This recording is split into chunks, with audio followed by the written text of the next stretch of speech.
We're live. Welcome everyone back to the Building the New World Conference. This evening, we're going to be exploring Sector 8, which is food, water, and environment.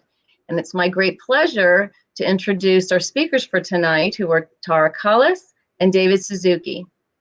Dr. Suzuki is going to speak first. And to give you a bit of his background, he is the co-founder of the David Suzuki Foundation.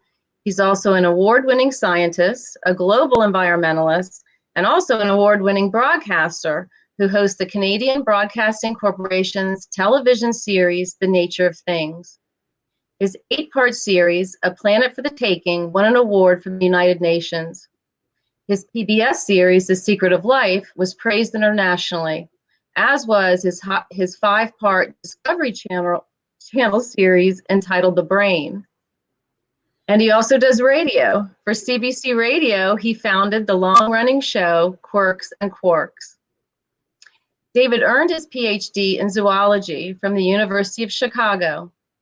He's an internationally respected geneticist, and he was a professor at the University of British Columbia in Vancouver from 1969 until his retirement in 2001. He's a professor emeritus with UBC's Sustainable Development Research Institute, and he is the author of 43 books. He also has received numerous awards, and I'll name just a few. He's received the UNESCO Prize for Science, the UN Environmental Program Medal. He's a companion of the Order of Canada and the Order of British Columbia, and he's received more than 20 honorary doctorates. He also has been honored by the First Nations people with 6 names, and he's been formally adopted by 2 tribes. David, it is a great honor to have you with us this evening. My pleasure to be here, my honor to be here. I'm speaking to you from the unceded traditional territory of the Coast Salish people, the Musqueam, Squamish, and Tsleil-Waututh nations who cared for these lands for thousands of years. It's an honor to be here to share some of my thoughts with you. You see, humanity is at a critical moment in our history that results from the sudden conjunction of our numbers, our technological abilities, our consumptive demand, and a global economy that have created a species like none that has existed before in the 3.9 billion years that life has existed on Earth. Human beings are now the primary force altering the physical, chemical, and biological properties of the planet on a geological scale. That's why scientists have named this the Anthropocene epoch. But we don't know enough to occupy this position of dominance without undermining the life support systems of Earth, the air, water, soil, sunlight, and biodiversity.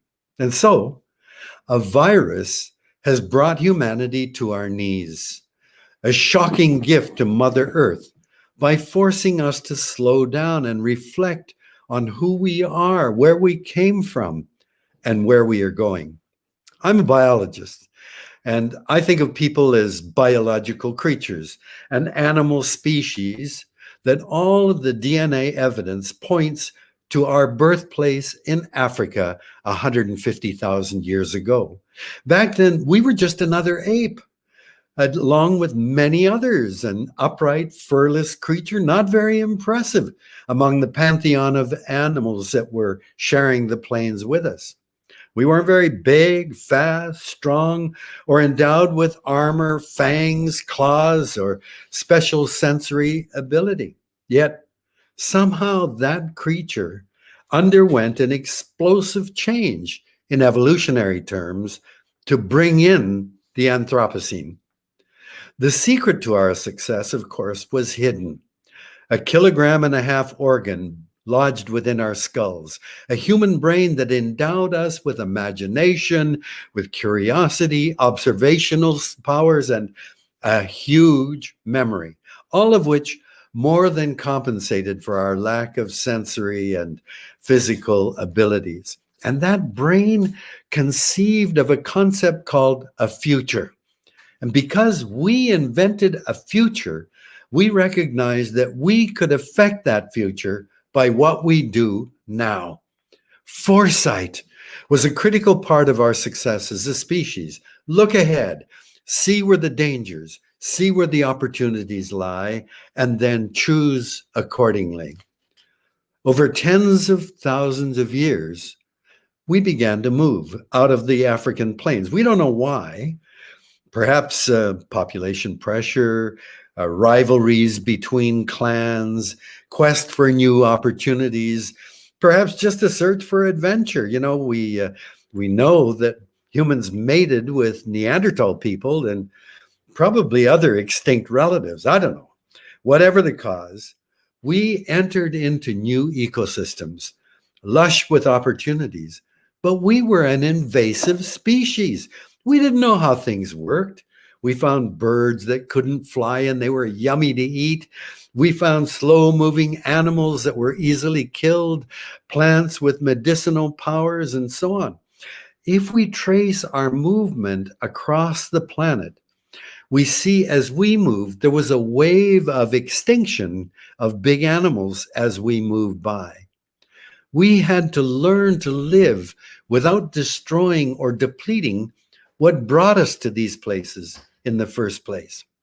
And over time, these newcomers learned from the mistakes, the successes, the failures of their ancestors, knowledge critical for survival and the basis of what became indigenous knowledge. For 95% of human existence, we lived as nomadic hunter-gatherers, deeply embedded in and utterly dependent on a web of relationships with other species, of animals and plants, and air, water, soil, and sunlight. We live within what's called an ecocentric perspective that continues to the present day among Indigenous people fighting to maintain their language and culture and claiming their territory so they can fulfill their responsibility to protect the land.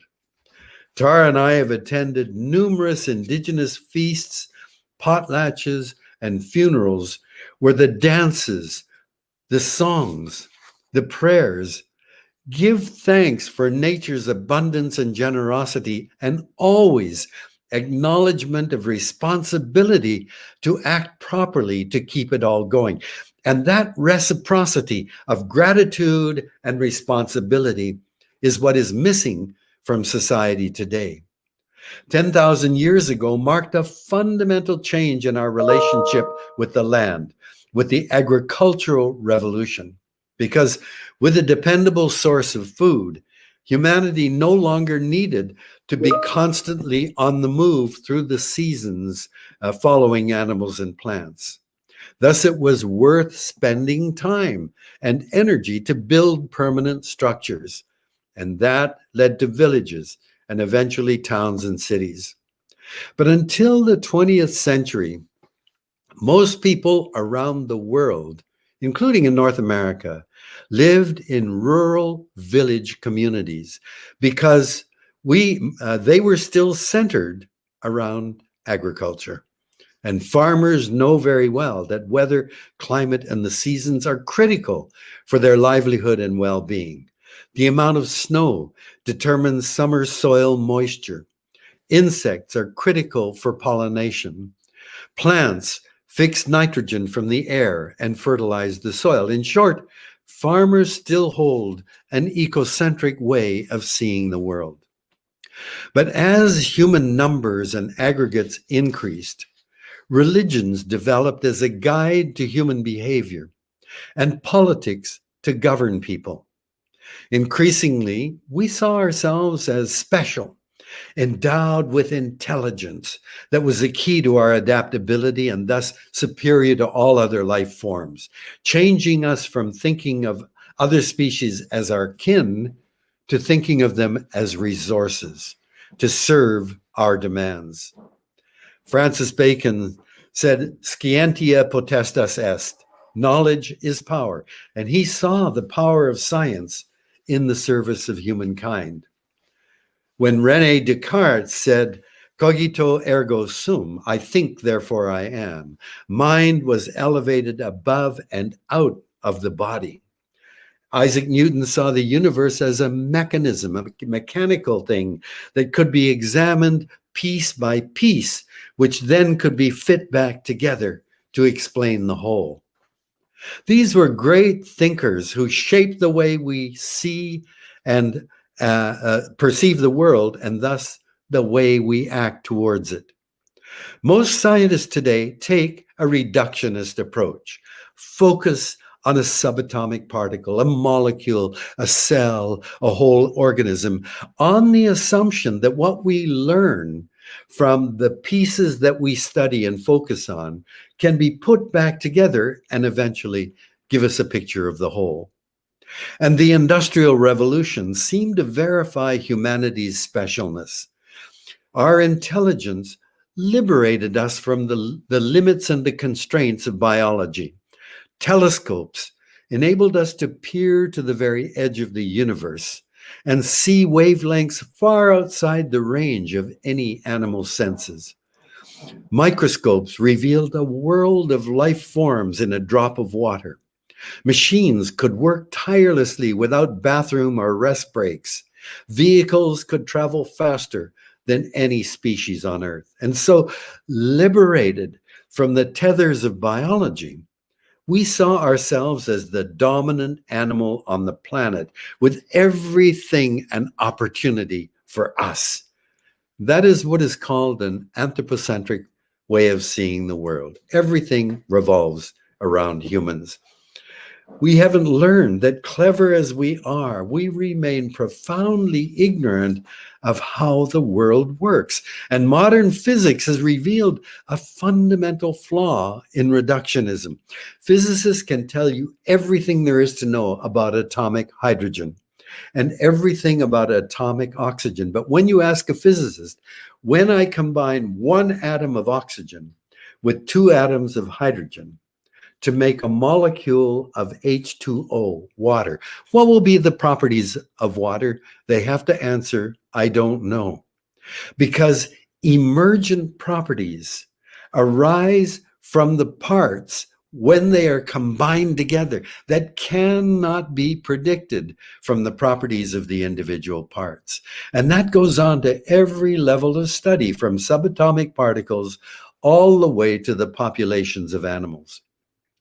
When Paul Mueller discovered that DDT is a powerful insecticide, he won a Nobel Prize in 1948 for what seemed like the promise of controlling insects. Through our anthropocentric lenses, the handful of insects that have always plagued humanity were to be conquered, ignoring the fact that insects are the most abundant, diverse, and important groups of animals in the world. And their disappearance, as we are witnessing today, will have catastrophic ecological consequences.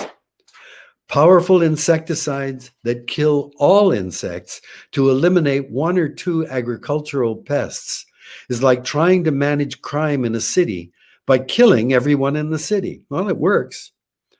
But only a few years after Muller's Nobel Award, vast quantities of DDT were being sprayed over farmers' fields when scientists discovered a hitherto unknown phenomenon called biomagnification, concentrating the pesticide up through the food chain into the shell glands of birds and the breasts of women. When atomic bombs were dropped over Japan in 1945, scientists didn't know there was a thing called radioactive fallout, or electromagnetic radiation, or pulses of gamma rays, or the possibility of nuclear winter. When chemists created chlorofluorocarbons, or CFCs, that were chemically inert, they seemed ideal for refrigerants and to fill spray cans. No one knew that in the upper atmosphere, ultraviolet light from the sun would break chlorine-free radicals off the CFCs, and chlorine-free radicals scavenge ozone. Over and over, We encounter unexpected consequences from our technologies because we know so little. Yet we ignore that history as we rush to exploit artificial intelligence, machines that think 24/7 at the speed of light. Human nerves transmit signals in meters per second. Biotechnology to engineer life forms, including humans, to our specifications. Nanotechnology to create molecular machines that can be injected into our bloodstream to modify our metabolism. And geoengineering the atmosphere that gives us air to breathe, weather, climate, and the seasons, because we are unwilling to reduce our emissions of greenhouse gases. Why have we turned our backs on the very means of our success? Foresight. To look ahead, see where the dangers lie, see where the opportunities are, and seize the right path. I believe we are blinded because we've elevated systems created through the anthropocentric lens and values to guide human behavior, legal, economic, political. Legal systems define human rights, property, and boundaries. But where is the right of a bird to live out its life as it evolved to do? Or a forest community to flourish? Or a river to flow as it has over millennia? How can air, water, or wildlife be confined within human borders? The economic system that has been embraced by the world is built on human creativity and productivity, which seem limitless. So we've adopted the creed of cancer cell, endless growth, which is impossible in a finite world. But we've adopted it as a measure of success and progress.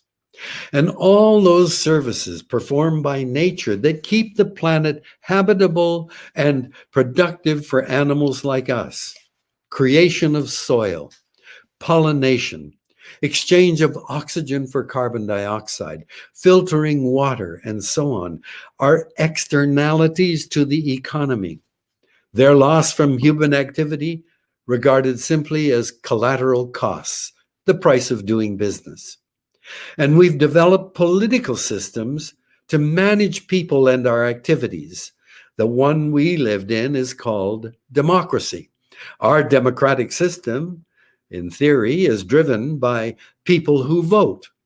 And since in the United States, corporations have been given the status of people, immense corporate lobbying and financing of politicians tilts the game and thwarts acting for the common good. But the ones who will bear the greatest brunt of today's political activity or inactivity, fish, birds, trees, oceans, soil, rivers, children, and future generations, do not vote. So they don't register on the agendas of politicians whose primary concern upon election is re-election. In 1988, 300 people, mainly scientists, a few environmentalists, and ministerial interests from 46 countries, and 29 ministers, including 2 prime ministers of Canada and Norway, gathered in Toronto for a conference called Our Changing Atmosphere: Implications for Global Security. The press release at the end of the conference stated, and quote, "Humanity is conducting an unintended, uncontrolled, globally pervasive experiment whose ultimate consequences could be second only to a global nuclear war." End of quote. And they proposed a specific initial target for a global reduction in the emission of carbon dioxide, 20% below 1988 levels by the year 2005. Brian Mulroney was Canada's Prime Minister. Now he knew, because studies had been set up to see whether Canada could achieve it. He knew that it could be achieved, that human health would improve, that Canadians would save more than $100 billion, and the threat of global warming would be reduced. if he had started to try to achieve it. But he also knew the upfront costs of tens of billions of dollars and the goal of reducing use of fossil fuels would infuriate the corporate community. And he knew he wouldn't be in office 15 years later. So someone else would take credit for improving health, reducing the risk of global warming, and saving billions of dollars. So he did nothing, because doing the right thing made no political sense. After the COP meetings in Madrid last December that called for a 50% reduction in greenhouse gas emissions by 2030 and 100% by 2050, the Canadian government embraced the goal of net zero carbon by 2050. Yay! But that is no commitment at all. Not a single member of parliament today will still be in office by 2050. So no one will be accountable. No one will go to jail or pay a fine for failing to meet the target. In 1992, a remarkable document called World Scientists' Warning to Humanity was signed by over 1,700 senior scientists from 71 nations, including more than half of all Nobel Prize winners alive at that time. Here's what it began. Quote, "Human beings and the natural world are on a collision course. Human activities inflict harsh and often irreversible damage on the environment and on critical resources.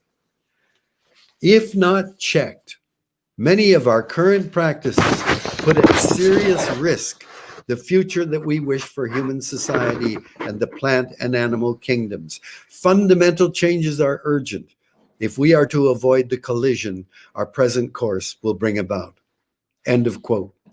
The document went on to list the areas of collision: the atmosphere, water, ocean, soil, forests, species extinction, and overpopulation. And then the words grew even more bleak. No more than one or a few decades remain. This is 1992. Before the chance to avert the threats we now confront will be lost, and the prospects for humanity immeasurably diminished. A great change in our stewardship of the earth and life on it is required if vast human misery is to be avoided, and our global home on this planet is not to be irretrievably mutilated. End of quote. The warning concludes with what we must do in 5 recommendations. 1, bring environmentally damaging activities under control to restore and protect the integrity of Earth systems we depend on. 2, manage resources crucial to human welfare more effectively. 3, stabilize population. 4, reduce and eventually eliminate poverty. And 5, ensure sexual equality and guarantee women control over their own reproductive decisions. 25 years later, in 2017, a second World Scientist Warning to Humanity was issued, this time signed by more than 15,000 scientists.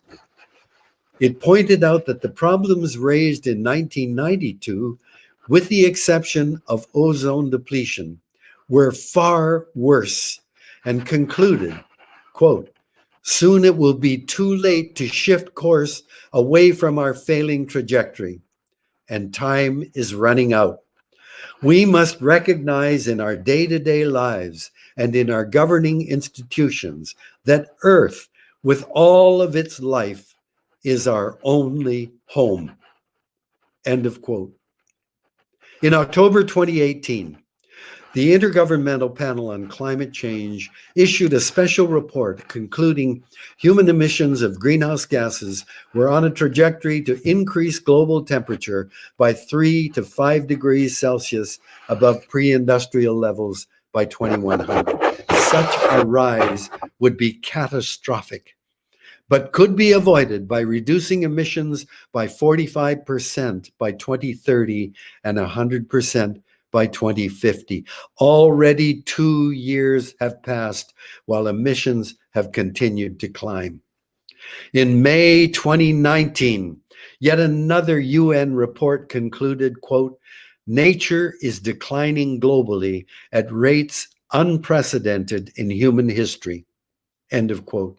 Chair of the study, Sir Robert Watson warned, I quote, we are eroding the very foundations of our economies, livelihoods, food security, health, and quality of life worldwide. Nature can still be conserved, restored, and used sustainably through transformative change, a fundamental system-wide reorganization across technological, economic, and social factors, including paradigms, goals, and values. End of quote. Extreme market volatility and plunging oil prices in 2019 coincided with the Black Lives Matter movement and George Floyd's murder, and outrage at the obscene disparity of wealth in the world, when the global pandemic of COVID-19 occurred.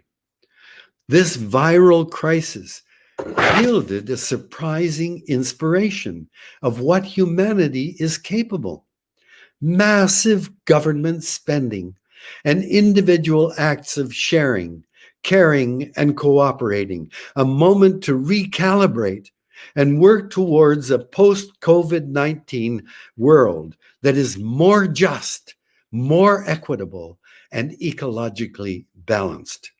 And we have people who can guide us with their ecocentric lenses to make the profound changes necessary to heal our relationship with Mother Earth. Thank you. Now over to Tara.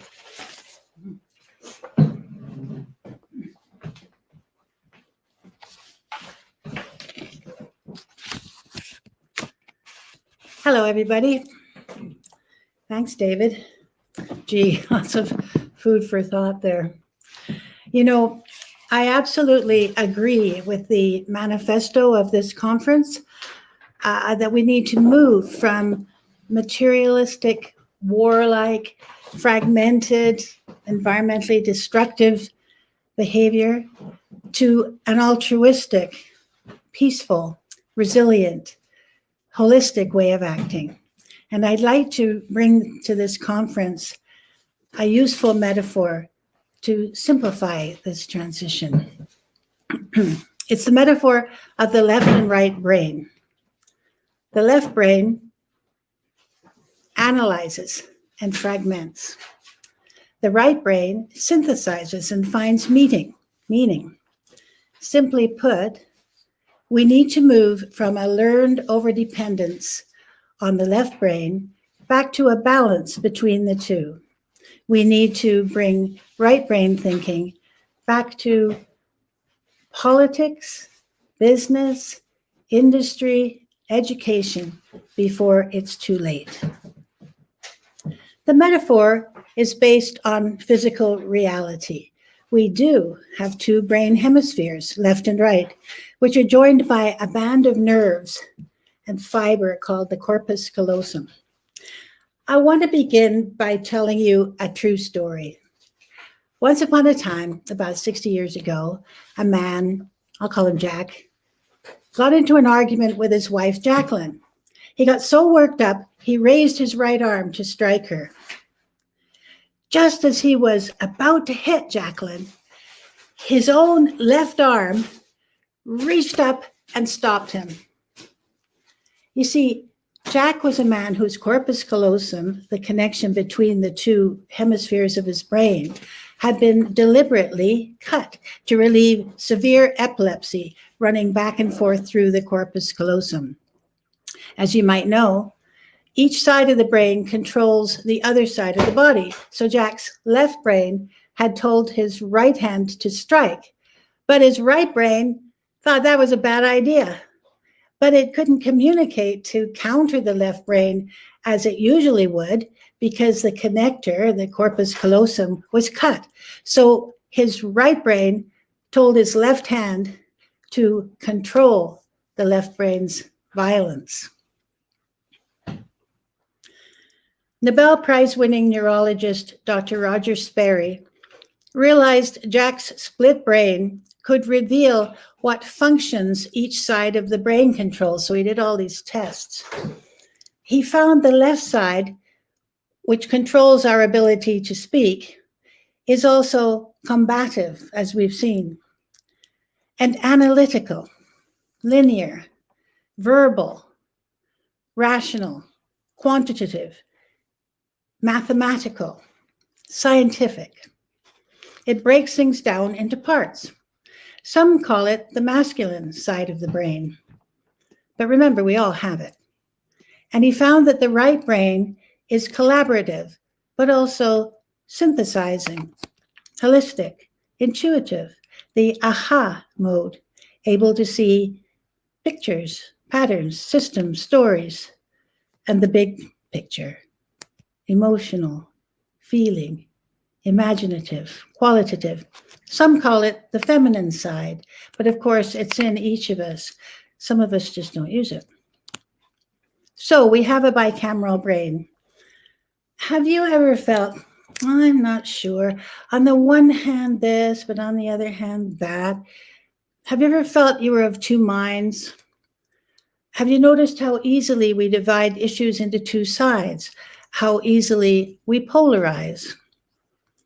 When Dr. Sperry collected the 1981 Nobel Prize for bringing the split brain to the world's attention, he said, naturally, that the great pleasure and feeling in my right brain is more than my left brain can find the words to tell you. Many important men have called the right hemisphere the minor brain. You know, who needs the arts? Feelings are a distraction and should be controlled. Let's get serious.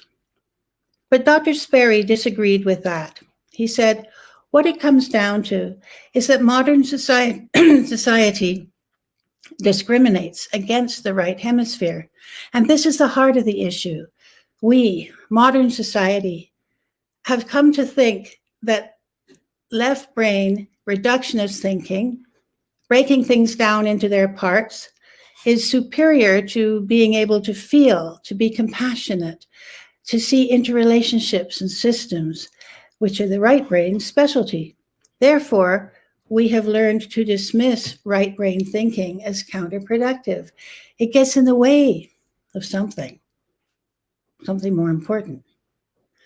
It's no coincidence that those members of society who seem to have the greatest access to their right brains, artists, of course, and also children and women with their fabled intuition and interest in feelings and interest in nurture rather than domination, and Indigenous peoples with their sense that all things, humans, animals, rivers, trees, are connected, that all of these groups are treated at best like parks, attractive as long as firm boundaries are drawn around them, and at worst, as in the way of the left brain, of progress and everything important of the bottom line. I believe this relatively recent preference for left brain thinking has everything to do with our sense of things being out of balance and our wish to turn around what we see as a destructive path. That great rise in power of reductionist thinking, scientific left brain thinking, in the last couple of centuries has led to great scientific advances, yet simultaneously devastated our ecosystems. Our raising up of analytical thinking to the status of the superior mode of thought has marginalized holistic thinking, often driving it out of much of business, industry, and government. Remember that in economics and the environment that is our life support system is considered an externality. So we've learned to value the world quantitatively in terms of numbers and finances, and to devalue the whole diverse world of emotion, systems, and meaning. We have learned to look at the world as a set of resources and to forget that it is home. I don't mean to imply that one mode of thinking is superior to the other. My point is that we need to use our whole brains.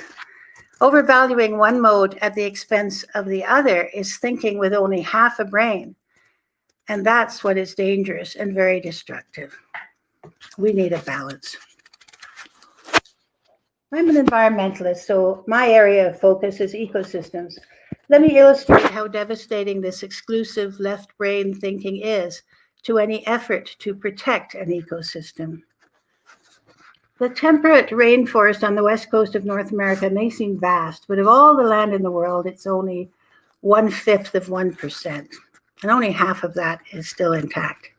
The reason loggers love this forest is because the trees are, or were, huge. This forest has the highest biomass, or the weight of living things, of any ecosystem on the planet. But how an incessant rain washes the nutrients such as nitrogen out of the soil? The David Suzuki Foundation commissioned research in 1999 that revealed that the great trees on the West Coast received a huge annual pulse of fertilizer. If you drill into trees and pull out a long plug of wood, you can see the tree's annual growth rings, some wide, some thin.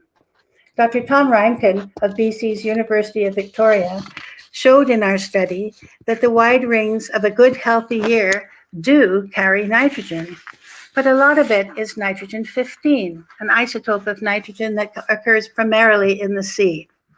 How on earth did that nitrogen get into the trees? Reimken showed it was the salmon, whose bodies are full of marine nitrogen and provide nourishment not only to the seals and whales in the ocean, but once they make their run up the rivers to spawn and die, to the entire forest community of the coast. He found that when bears catch salmon, they carry them into the forest, eat their favorite brains and belly, and leave the rest, about half of each salmon. The leftovers feed all the forest creatures, who in turn all excrete nitrogen-rich urine and feces throughout the forest, where it's washed into the soil by the rain and taken up into the trees. Finally, the next spring, maggots from eggs laid in the carcasses of the fish in the autumn hatch into mature flies, just in time to feed the great migrations of hungry birds on their way from South America to the Arctic nesting grounds. So everything is exquisitely interconnected, as Indigenous people keep telling us. But the way we manage this system with our left brains by dividing everything up is not interconnected at all. We don't manage the system. We dissect it into parts and then try to manage each of those.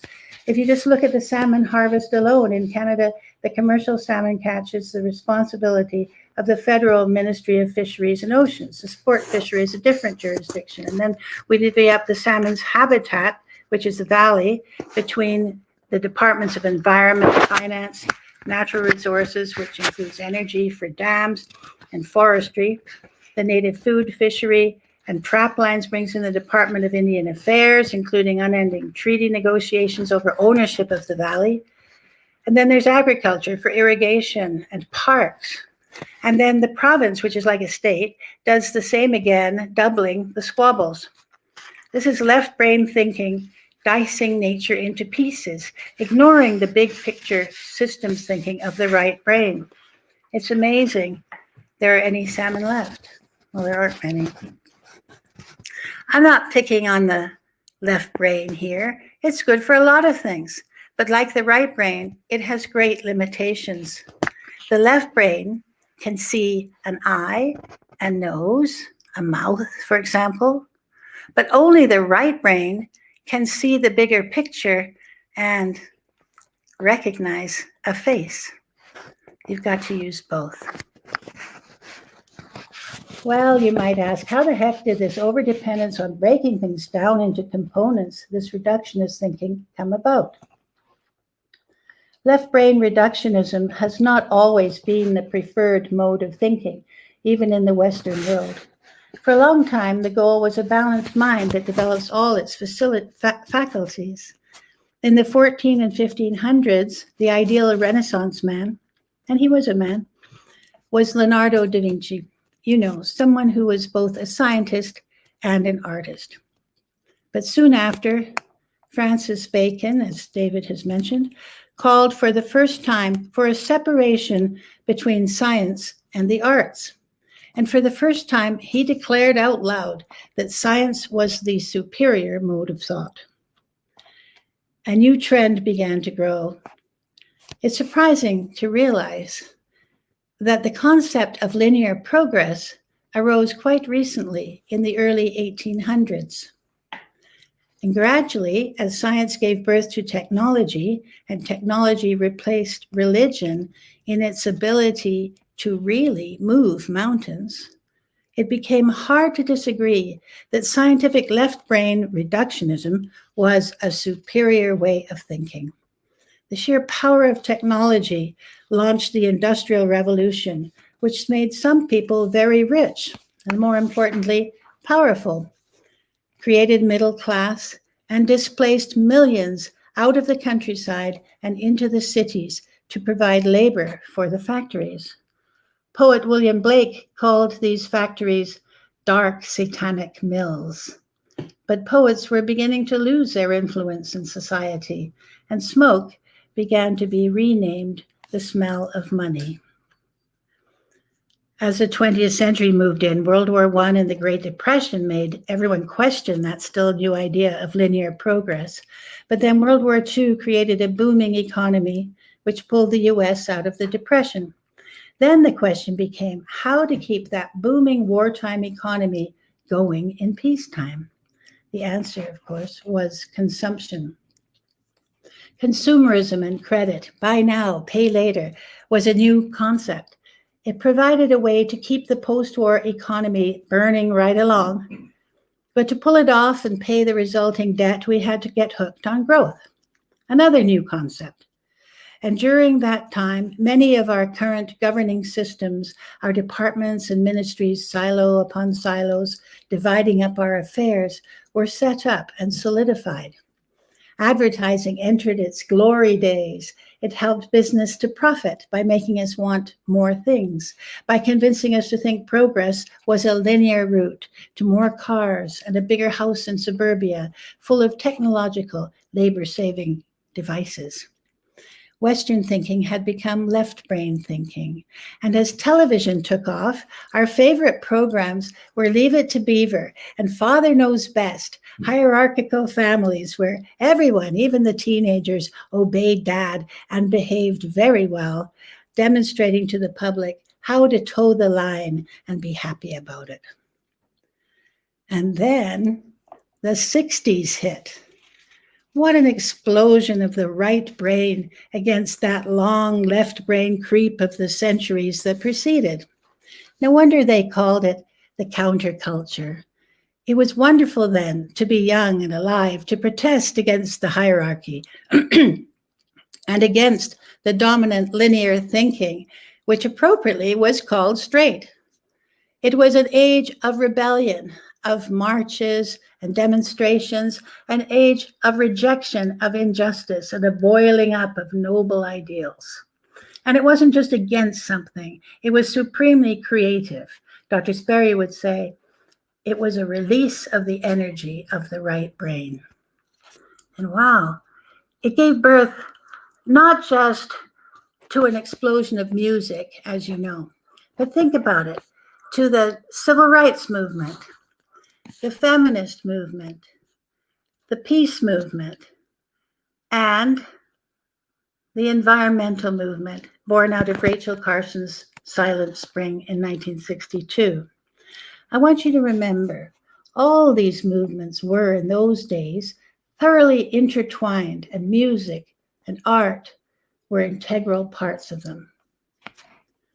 So my field, for example, the environmental movement, was born in a time of civil rights and social justice and pacifism and was steeped in it. That's why Greenpeace got its name, right? Green and peace. As I said, my background is 40 years of environmental work, so this is the thread I can contribute. In its beginnings, environmental work was deeply linked with social justice and with all progressive movements, and it was born during an era which tried to balance the left-brain dominance of Western thinking. And for the first 2 decades, the modern environmental movement was pretty successful. Many wonderful wins came in those years. For my husband and me, they came in the form of breakthroughs in Indigenous influence and leadership. We worked with the Haida and Lakapamak First Nations in British Columbia, the Ainu of Japan and the Panan of Sarawak, and the Kayapo in the Brazilian Amazon, and had many successful adventures in the 1980s. Enthusiasm for the environment grew throughout that decade. In 1988, Margaret Thatcher declared herself a greenie. George H.W. Bush promised to be an environmental president if elected. But that year, I could sense everything just begin to change. You couldn't see it in the press yet, but I could feel it. People felt that Rio Earth Summit was going to solve all the problems, and the economy went into a decline. And when that happens, the public's once passionate interest begins to shift elsewhere, and the planet's situation suddenly became unexpectedly worse. Climate change joined the accelerating list of environmental problems. Most importantly, industry and business, after backpedaling in confusion through the 80s, finally became more sophisticated and began to fight back on our terms. Instead of defending themselves, they made a bid for the public's emotions, the right brain. They appealed to fear. They rebranded us the greedy Greens.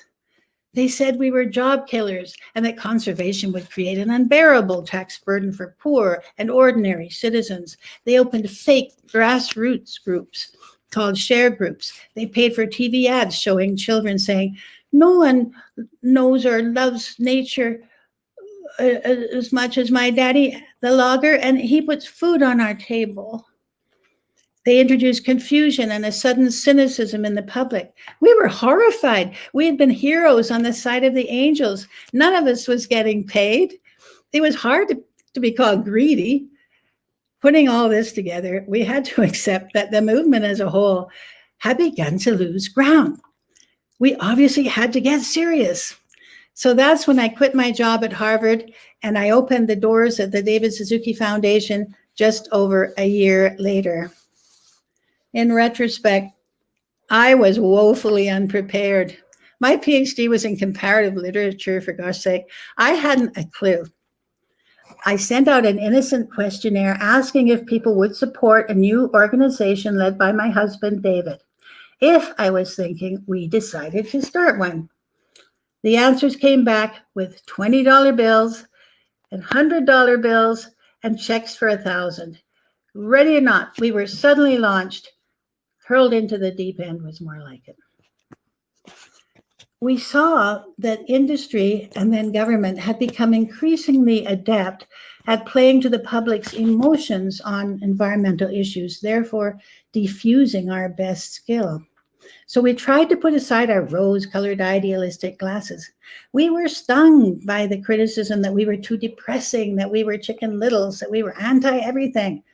So we decided we had to be more pragmatic, realistic, and that we had to defeat the economists, businessmen, and resource developers on their own turf. We thought maybe we needed to grow up. So that's in large part what we tried to do for the next 2 decades. But it's ironic. Looking back has led me, at least, to a realization that in those 20 years, much of the environmental movement changed from a broad movement aligned with all the noble aspirations of humankind, a movement bursting with creativity, idealism, music, and joy, had changed to a narrower, pragmatic, left-brained enterprise which began to cease to resonate with the public. With the best of intentions, we sometimes slipped into the unbalanced mode of thinking that created the problems in the first place. Environmentalism had been transformed into a profession, which is a far cry from its roots. We even changed the title of our executive director to CEO.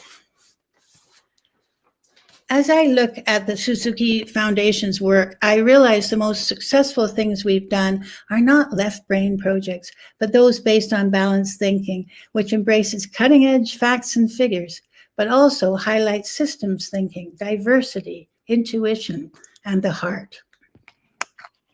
Over those 20 years, whenever we gave up the right brain work, our left brain work became long, slow, slogging, and it never ended. But when we kept our left brains connected with our imaginations and our systems thinking and our diversity and creativity, we had our greatest victories.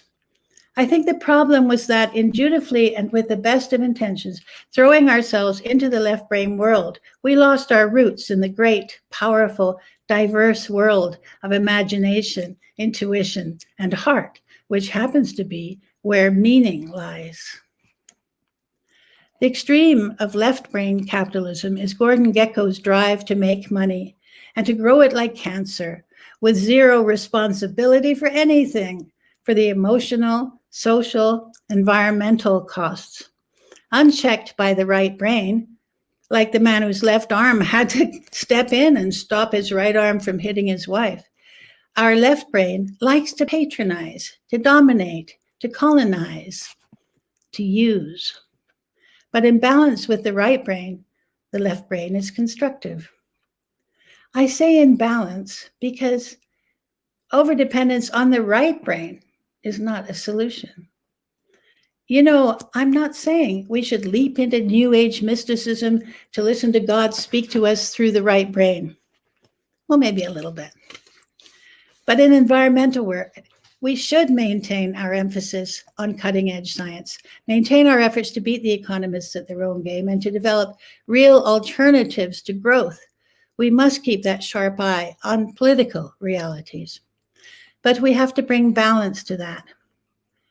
If we are to turn things around, we must counter the linear road to endless, mindless growth with diversity. When I mention diversity, I mean a lot of things. Two things especially, diversity of subject matter and diversity of people. Each acts against fragmentation. As an environmentalist, I endorse widening the environmental tent by including interlinked aspects such as social justice. Now, why does widening your tent via social justice, for example, work? Seth Klein, the author of the important new book, Good War, said that any environmental initiative must be twinned with social justice goals.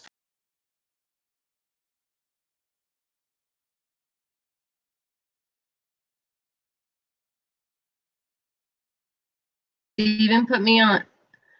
Hi, everybody. Yeah, we lost. We have lost the feed, and I'm thinking they will come back in. While we're waiting for them to come back in, and Deanna, if you're here, if you could call them and let them know, I'm sure they know. But just in case, I am going to read Tara Cullis's biography, which was skipped before her talk. So let me properly introduce her at this moment. Tara Cullis is the co-founder and the current president of the David Suzuki Foundation, which is a charity focused on environmental issues, including climate change and the protection of the natural world. She has been a key strategic partner in environmental movements around the world, including the Amazon, Southeast Asia, Japan, and British Columbia. She also is the founder of the Turning Point Initiative, now known as the Coastal First Nations Great Bear Initiative, and she's been adopted by 4 Canadian First Nations. In addition, Tara is an award-winning author, and her books include The Declaration of Interdependence, A Pledge to Planet Earth, and Genetics, A Beginner's Guide. In the academic world, Tara was a faculty member at Harvard, and today she teaches on the world stage. We are so grateful for her presentation tonight, and I'm hoping she's going to be able to rejoin us and conclude her talk. So let's give it another minute. As well, we should just encourage people to submit questions because both of them are going to be on Q&A. Yeah. Once Tara's presentation is done. So So we will trust that will happen. I'm So writing Laura, there. so Well, maybe I'm some, writing to see if she can help get them back in. What were you going to say, Stephen? I was gonna say, well, maybe we could do just some reflections on what we've heard so far while we're waiting. Yeah. Yes. Well, I think they sort of did take a left brain, right brain approach to the full hour, because clearly David, though very passionate about what he was expressing, was giving us the science. He was giving us the hard science and how dire the situation is. And as we all know, we've got a lot of work to do. And they're back, so let me bring them back into the stream here. But we have Okay, no great. idea when it cut out. I think it cut out when I mentioned Seth Klein and the Good War, right? Yes, and just so you know, Tara, I introduced you properly while you were coming back on. So our audience now has your history as well. Thank you. I did notice you're on the chat line. You said I was supposed to introduce her. Yeah. So I realized that had been a problem. I'm sorry. I started too fast, didn't I? It's been So great. shall I finish? I don't have too much more to go. Seth Klein. Yeah, Yes, I'll start over at Seth Klein. So I'm probably going to repeat something, but it's hard for me to tell where we broke down. So what does widening your tent via social justice, for example, why does it work? Seth Klein, the author of the important new book, A Good War, said that any environmental initiative must be twinned with social justice goals. His example was the carbon tax, which the government of British Columbia brought in 2009. It was the first in North America. Because equality and fairness were not built into the tax, rural voters, and then the left-wing party, opposed the tax. As a man who knows how to write policy, Seth said it would have been easy to build fairness into the tax and thus remove the opposition. When fairness and equality are left out, potential allies have to fight us, and our struggles are much harder. We have to ensure that everyone working for good can become our ally. If you leave social justice out of your projects, you prevent people from joining you. When we welcome and build in diversity of thought, we have many more allies. So we have to broaden our tent and learn how to reach out and partner with whole other sectors. But the other and even more important diversity is diversity of people. When we build in the experience and points of view of multiple cultures and races and ages and interests, we become less narrow, less alone, less fragmented, and more smart. We need to release the influence of women, Indigenous peoples, people of color, artists, children. These groups have retained access to the right brain despite being heavily disciplined for doing so, punished for getting in the way, sometimes literally, as in the case of Indigenous peoples, of land and resources, of progress. So, since women seem to have easier access to the right brain, we must bring more women fully into positions of influence and leadership in government, in business, and industry, everything, if we are to rebalance society's destructive tendencies.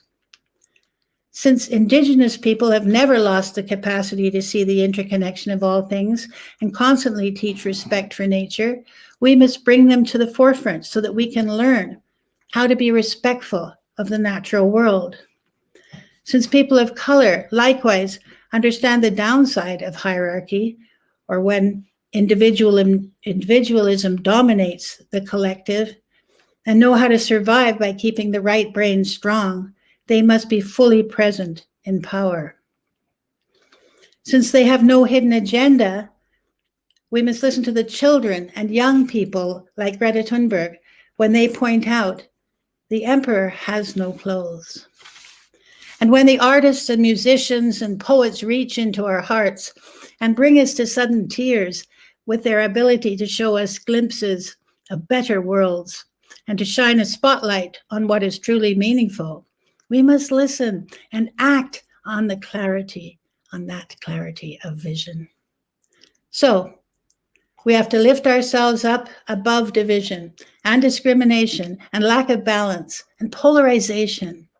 We have to stop this habit of using only fragments of our brain and learn to use that wonderful corpus callosum that links the left and right brains. We have to learn from those who never forgot how to bring the full strength of our intellect to bear, the intellect that knows how to meld head and heart into the power of real intelligence. Thank you.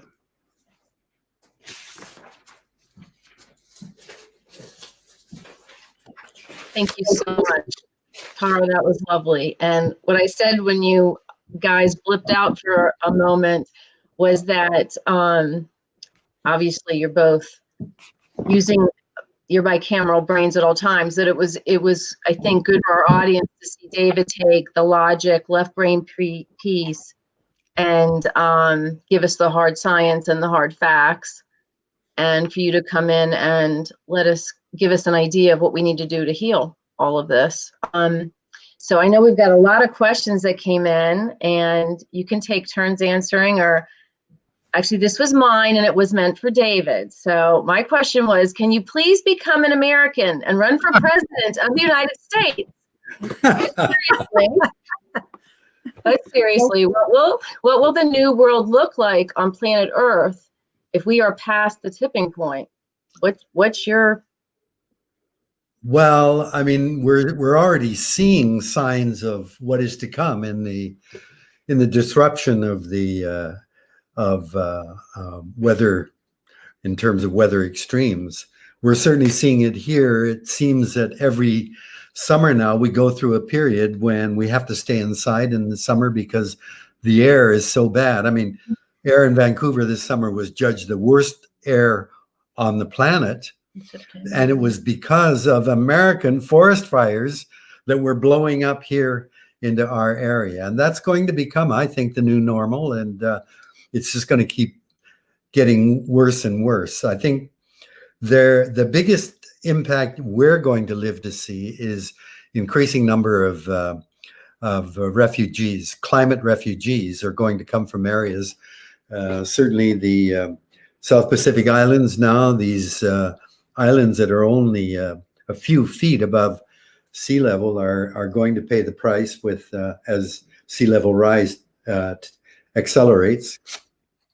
And in the delta of in Pakistan, the Great Delta, in Egypt, we're going to see these deltas being flooded, and millions of people will have to get out of there. So I think that's going to be the immediate consequence.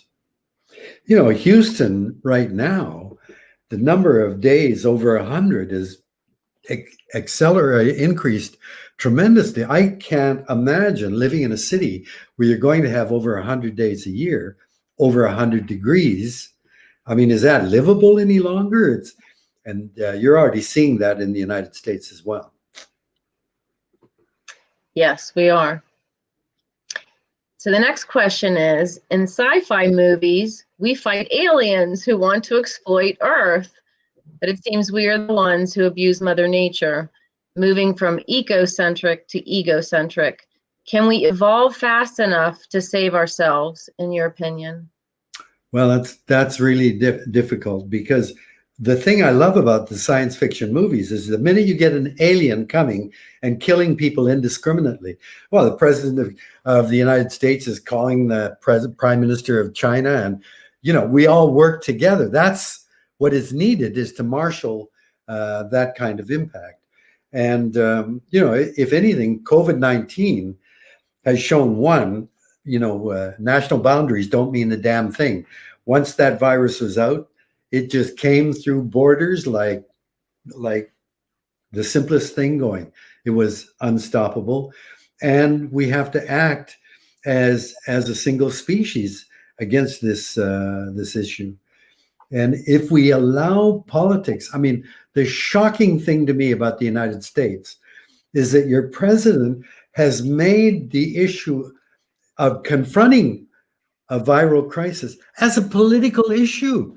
So it's as if he's blaming those democratic states for the problems they've got. And he's, making the wearing of a mask a political issue. This is just, to me, it's absolute madness. But that's what happens when you see the constant downgrading of what scientists do or say. They're regarded as just another self-interest group that's out to make more money or something. I don't know. What's going on in the United States right now is utterly insane, it seems to me. And it must be very, very frustrating for people who see what is needed to get out of the crisis you face. It's incredibly frustrating. Right now, we're being tortured with the Amy Coney Barrett confirmation hearings, and she was asked about climate science. Do you believe in climate science? And that, we're in a climate crisis. She refused to answer the question. So, oh my gosh, this phase of populism may very well tank the world. And well, rest assured, people who are tuning into the Building the New World conference are all going to be voting a certain way. I began my career. I was a geneticist. Had spent 8 years in the United States getting my education. I came back to Canada, hotshot scientist. I want to make my mark in genetics. And I inadvertently got involved in television because I realized how ignorant Canadians were about science and how it affected their lives. And I felt, how can you control these powerful forces if you don't understand it? And I went into television in 1962 with a series on genetics, because I felt that with more information, people would be able to make better decisions about their lives. Now, even back in the 1960s, we used to call television the boob tube. I used to say it's a cesspool, but I thought my programs are going to glisten like jewels and people would pluck them out and savor them. But it turned out, when you jump into a cesspool, you look like a turd like everybody else. And the reason is everything gets mushed up in, people watch 2-3 hours of television at a time. They can't remember whether it was on Suzuki's program or That's Incredible. Like, it all gets mushed up. And today, we come to a time when people now have access in a cell phone. You've got access to more information than people have ever had in human history. You can access a Library of Congress in a cell phone. And yet, what I find is people are not being more informed. They just churn through the internet until they find something that confirms what they already believe. You want to believe that global warming is a hoax? Guess what? There are dozens of websites that tell you that. You want to believe aliens came from outer space and mated with women? Boy, oh boy, there are websites. And, you see a flourishing in the Flat Earth Society. You want to believe the Earth was created in 7 days? You're damn right. There are lots of websites telling you that. So we're overwhelmed with information, and people don't ask the most important questions. Who's saying this? And where's the money coming from to support this? And we've got to be much more critical about the information we're getting. Absolutely. All right, here's the next one. Ken Wilber. Do you guys know who Ken Wilber is? Science fiction writer? No, he's called the Einstein of consciousness. Anyway, he's a philosopher. So Ken Wilber says the most dangerous chemical on the planet is testosterone. If we rely on left brain logic predominantly, that seems like a double whammy. Do you think humans are becoming more right brain? Is cut off? Well, I agree with him about the testosterone. As a male, I've always said testosterone's got a hell of a lot to account for. I was brain damaged for 40 years of my life because of testosterone. Thank God I married someone who was able to control it. But are we becoming more right-brained? Yeah, what do you think, Tara? Yeah, that's a very good question. In some ways we are. I mean, there's progress being made. I think women have made progress. I think people of color have made progress. I mean, when David and I were married almost 50 years ago, it actually caused quite the stir. And although a lot of the Japanese were marrying whites, not a large percentage of whites were marrying Japanese because the numbers were so different. And so I had family members and other people who, for my own good, they just felt maybe it wasn't a good idea to ask for trouble. It would just be so different. And it's a wonderful thing to me. I think it's great progress that, I was born in England and spent my early years there, and his genes come from Japan. And I think it's a wonderful thing that we can come from opposite sides of the earth, and the kind of yin and yang, and find common ground. Find that it's just a plus, and there's no negatives to it. It's a richness that's one thing that Canadians and Americans have in common, that as immigrant populations, other than the First Nations people, we have this amazing diversity to enrich us. So that's been a plus. We can see pluses and minuses. Just when I get all thrilled and think huge progress is being made, it's like swinging from Obama to Trump. Then you get kind of smacked down. What the heck just happened? So I think in general, David and I are pretty optimistic about about us kind of moving towards a more progressive and tolerant and richer society, which I think is always a good thing in terms of trying to come to a balance between left and right brains. I've been blown away by the Black Lives Movement. After George Floyd was murdered, you saw people marching, and it wasn't all Black people. There were white people. There were people really marching to support them, and I thought that was a demonstration that the whole kind of civil rights movement was changing, because it was embracing people who weren't of color. And it's been astonishing to me that at this moment of real opportunity, I think, that your president has deliberately kept that divide. He's maintained his base by not at all reaching out to bring people together. That's the remarkable thing about the leader of a country. Yeah. What I like to tell people, I was going to Amherst College in Massachusetts and was just starting my senior year in 1957. And on October 4th, we were electrified to learn that the Soviet Union had launched Sputnik. I mean, I had no idea there was a space program. And every year, or every hour and a half, that satellite went overhead, and the beep, beep, beep was kind of like thumbing its nose at the United States, saying, look at how superior we are. And, the Russians were very, very advanced in space work. America tried to launch each of its armed service missiles. In the Army, Navy, and Air Force had different missiles, and every one blew up. Meanwhile, the Russians launched the first animal in space, a dog, Laika, the first animal, the first man, Yuri Gagarin, the first team of cosmonauts, the first spacewalk, the first woman, Valentina Tereshkova. I mean, they were very, and this is, at the really the heart of the Cold War. And it was a very frightening time. America just stepped up, and they just said, we got to catch up, and poured money. I mean, here I am, a Canadian in the United States. All I had to do was say, oh, I like science, and you threw money at me. It was a glorious time, and NASA was formed, and universities were given money to start science departments. And for a scientist, it was a glorious time. And in 1961 or 62, when Kennedy said, we're going to get to the moon and back in less than a decade. At that time, nobody had an idea how the heck you were going to do it. But the United States made a commitment. We're going to beat the Russians to the moon. We're going to land people on the moon and get them back in less than a decade. And look what happened. Not only is the United States the only country to achieve that, and achieve it in less than a decade, but think of all of the consequence, I mean, just this week or last week, Nobel Prizes were announced. Now, this is 60 years later.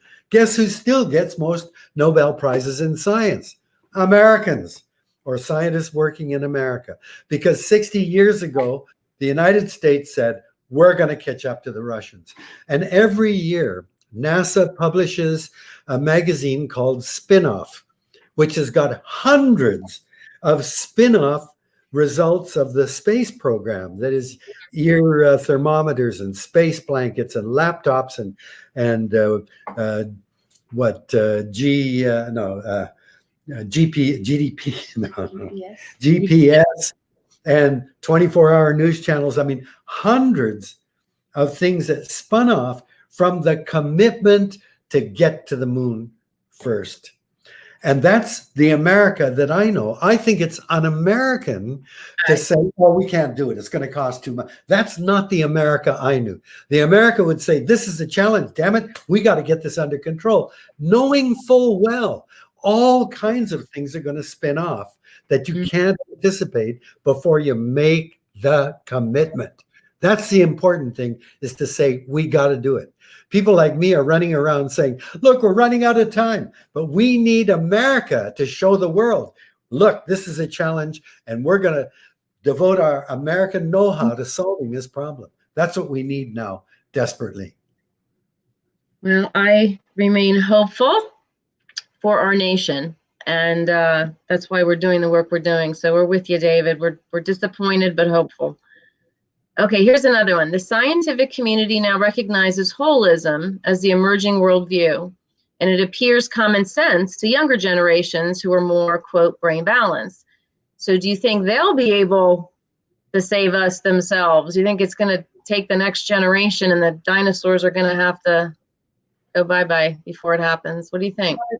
It's not fair. It's not fair to leave it up to them. It's not fair to hand that onto their shoulders, and it's not possible to wait until they get some reins of power. I think I think they can be a huge contribution, and I think they will probably be wiser when as they take over some of the reins of power.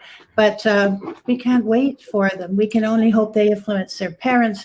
They influence the rest of us enough to make us change our ways. But I appreciate very much that they are more, I think, they can see things more clearly, and that they are, at least at the moment, more balanced. But I'm not going to leave it to them.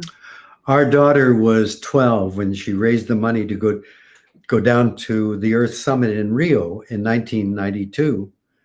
And a lot of people have seen the video of her talk that she gave there. But I remember vividly, there's a tremendous amount of press interest in her speech. And they came up and several of them said, well, you know, you kids are different. You're gonna grow up and you're gonna save the planet. And her response really surprised me. She said, oh, is that your excuse for not doing anything? You expect us to come and clean up the mess? And then she said something I thought was really profound. She said, how do you expect us kids to be any different when you're our role model? You're showing us how to behave when we grow up. If you don't change, then don't expect kids to be much different. Now, I think that what's happened today with Greta is something really profound, and that is that Greta is really taking the science very seriously and saying, look what the hell you're leaving us. I don't even have a future. Why should I go to school? Why should I do anything? When our daughter went to Rio, there still was time to galvanize action and do something. Now, I think what gives Greta her power is that we're running out of time, and we don't have 10 years or 20 years to start making the change. We've got to start it right now. Yes. Next question. At the Oracle Institute, we say that the fifth paradigm will be the era of a balanced Godhead, either viewing God as genderful or genderless, energy. Do you think that this sort of change is on the horizon? No idea. You say it's a balanced Godhead? And Yeah. I guess Go ahead. I'm afraid I don't know enough about that whole concept or idea to be able to comment on it. I mean, it sounds like a noble goal, but I'd like to know more. Okay. We'll go to the next question. It's fine. Okay. Stephen says, do you feel our brains become addicted to afflictive emotions like fear and rage the more we're exposed to messages that are created to provoke such emotions? Well, I don't look at it quite that way, but I think fear is great for responding immediately to a crisis, but you can't sustain fear. It's just it, and people either give up or go on to other things because we can't handle that constant pressure. And yet we're at a time now where we have to keep being told what's at stake. The thing that's so frustrating to me is once you say, okay, damn it, this thing is coming, we got to do something, and you make the commitment. Even if it is too late, you're going to have a great time trying. And, people say, oh, gosh, it must be hard. You and Tara have spent your lives, being involved with environmental. We've had wonderful times in these battles, even though many of what we thought were victories are now going by the board. We got to fight them all over again. It was great being involved. We've met some amazing people and friends, and it's been very uplifting spiritually for us. The important thing is that we try. I have no illusions that I or our organization is going to save the. And it's not the planet that's at stake. The planet's doing fine. Did fine without us. It'll do fine after we're gone. But the biosphere is changing, and the biosphere is going to be more and more hostile to us. And I think whether or not we're able to make it through this, the most important thing to me is that we're trying. We're doing the best we can. The most important thing to me is that we find some success in that battle myself, but that is only ever going to be a process, right? We're never going to be finished. And each of our lives is just part of that process. So we can't be too tied to victory. Well, we'll practice a little Buddhist detachment maybe, but we all still want the same goal. All right, so this question is about systems thinking. You were talking about it in your talk, Tara, and it's one of the key points of our conference that people shouldn't be operating in silos. We need to collaborate. So the question is, why do you think that Indigenous cultures seem to understand this type of connectivity better? I think we all used to, and we've let go of it, and they haven't. Yet, at least most or many, and I hope they never do. I was struck as an undergraduate in university when I read Claude Lévi-Strauss, the anthropologist, and the French anthropologist, and he spoke many decades ago about Indigenous people, and he said they refuse to allow anything to remain alien to them. And I this stuck in my mind. And what it meant, I guess, is that everything is part of them. Everything is connected to them. So a rock, a tree, the sky, the clouds, it's all part of who they are. As David often says, the Haida, or an Indigenous a nation here in British Columbia, don't end at their fingertips. So if their forest is cut down, they feel that kind of stops them from being Haida. We have lost that in our kind of individualism, but that sense that nothing can remain alien to you, I think is what interconnectedness is all about. And we've written a declaration of interdependence, and it's so much nicer not to be alone on this planet, but to be connected not only to each other, not only to our own community, but the whole human race. But not only that, to be connected to every animal and every river and stream and tree. I mean, it's true too. David's a geneticist. all come from the same, every living thing comes from the original firstborn cell. I mean, and the DNA that is in my body, there's a lot of it that's identical. I mean, more than 98% or something to a chimpanzee. But also there's a lot that's identical to a tree or a fish or Your pet dog or cat. yeah, we are related. We are kin to all of those creatures. And so it's not just that it's a mental construct. It's also scientifically true. And so it's really a balance of knowledge that creates a knowing that in many ways is superior to our kind of knowledge. And I think we have to kind of figure out a way to learn that ourselves, that we are connected to everything. So whatever we touch, we change. We change ourselves. So I say I and Miles Richardson, who's from Haida Gwaii, an Indigenous person, decided to hold, we were going to have a conference, but then COVID-19 hit. So we're doing a series of virtual talks, but it's the subject is reconciling ways of knowing Indigenous knowledge and science.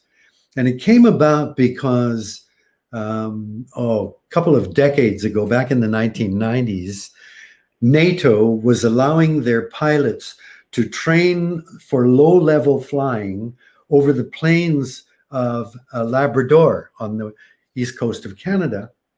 And apparently it's a very good terrain for them to learn how to fly close to the ground. But the Innu people there said, "You're spooking the caribou. We depend on the caribou there." And so there's a huge fight. People started getting arrested, fighting against the low-level flights.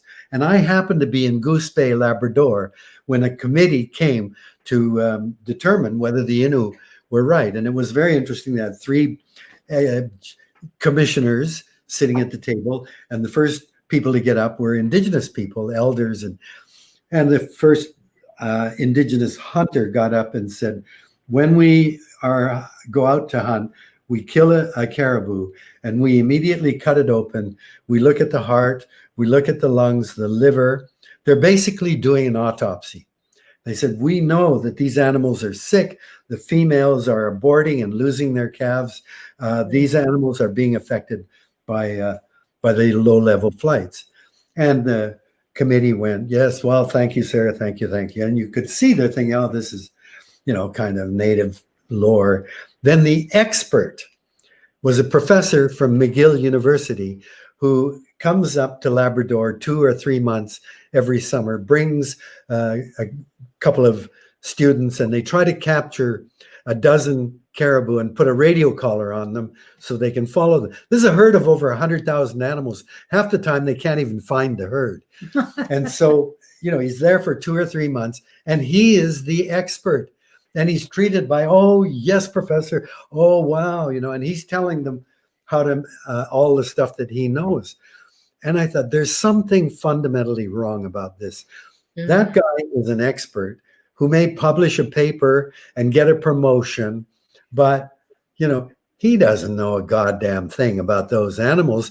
Those people who've lived depended on that herd for thousands of years. Their knowledge is critical for whether or not they live or die.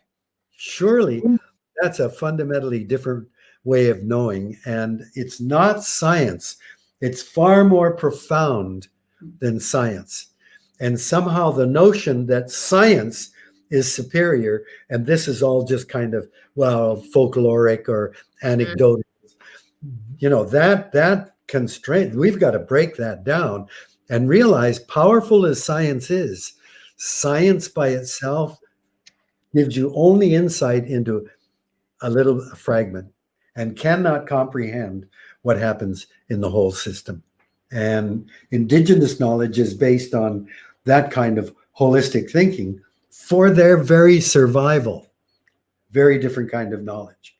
And when we lose that knowledge, that is priceless, because science will never duplicate the knowledge that they have. Agreed. So this question says, I've heard it said that the structure of the corpus callosum is changing in the human brain to more easily facilitate the balancing of the two lobes. Could it perhaps be a characteristic of spiritual evolution?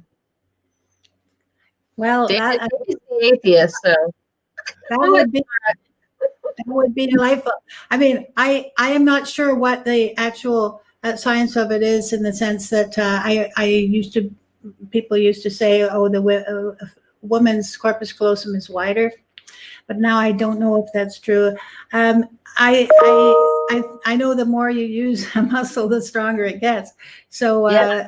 I think strengthening that connection would be a very good aim. I just don't know. I mean, evolution can happen that fast in actual, humans.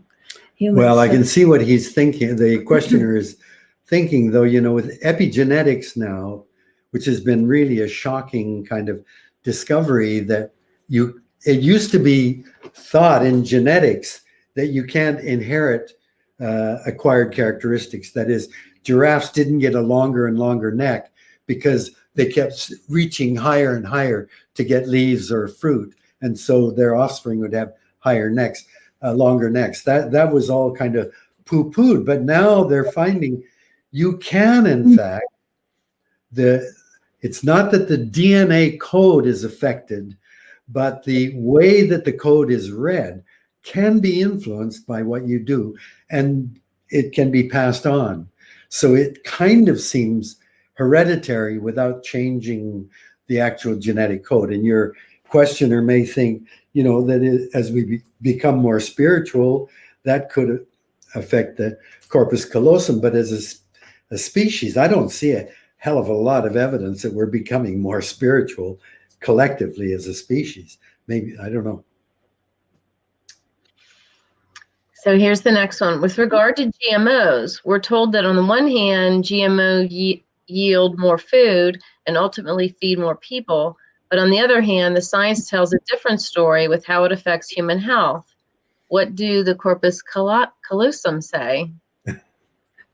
Well, I think it would look back and forth and say, well, if I'm going to starve, I'd rather eat GMO than nothing. But in the long scheme of things, I think GMOs do more harm than good. Well, we don't know. I mean, I'm a geneticist, and I'm very amazed at the kind of manipulations that we carry out. But I think geneticists ought to be a hell of a lot more humble in terms of, because just because you can flip a gene out of one cell and put it into the cell of a different organism doesn't mean that the characteristic that gene controls will function the same way when you put it into a different surrounding. So yes, you can take a gene for an antifreeze from a fish, from a cod, and stick it into a strawberry plant. And the thinking is, oh, well, that's great. You'll now have a strawberry plant that produces antifreeze, and they can tolerate greater frost. But, I keep saying it's like taking Mick Jagger out of the Rolling Stones and putting him into the New York Philharmonic Orchestra and saying, okay, make music. Well, you'll make sounds, but there's absolutely no guarantee that what will come out of it will be coherent music. And that's the same thing. You take a gene out of an organism that has evolved for millions of years, put it into an absolutely different organism that has evolved through its own evolutionary roots, and think it's going to function the same way. I think that's really crazy. Doesn't make any sense to me at all. But there is no question that technology to manipulate single genes, I mean, just this week, the two people that have invented the CRISPR technology won a Nobel Prize. Now, it turns out that it's not as precise in that they can change a single letter in a gene, but that system also alters many other genes in the whole genome. So we've got to find a tighter control over that. But it means that ultimately we're developing tools that may be able to design life to our human blueprints. And that, I think, is very, very dangerous, because what is going to drive that technology. It's not the improvement of nutrition, it's money. And all kinds of things happen in the name of money. Usually not good. Okay, we've got another question. I've only heard about how mainly greenhouse gases of the industrial age with vehicles and factories are the primary reason why global warming and ecosystem damage is happening. Is there any awareness of the now proven patented program of geoengineering the skies with heavy metals for the purpose of solar radiation management as something to address as well? Well, it's an example of how desperate the situation has become, since we are unwilling to do the obvious thing that has to be done, which is to give up on fossil fuels. But fossil fuels are being pushed now as the economic engine of society, and we can't do it. Then you think, well, then we've got to block the sun by spraying aerosols or metals or dust or whatever and shield the earth. This is the ultimate hubris of our species. We think that we're so smart. We look at it in the most simplistic way. Heat from the sun is pouring down on us, and it's more heat is being trapped. So if we can reduce the amount of incident light, then we'll reduce the amount of heat that will be trapped. And it's just, first of all, we have no idea what the effect of that will be.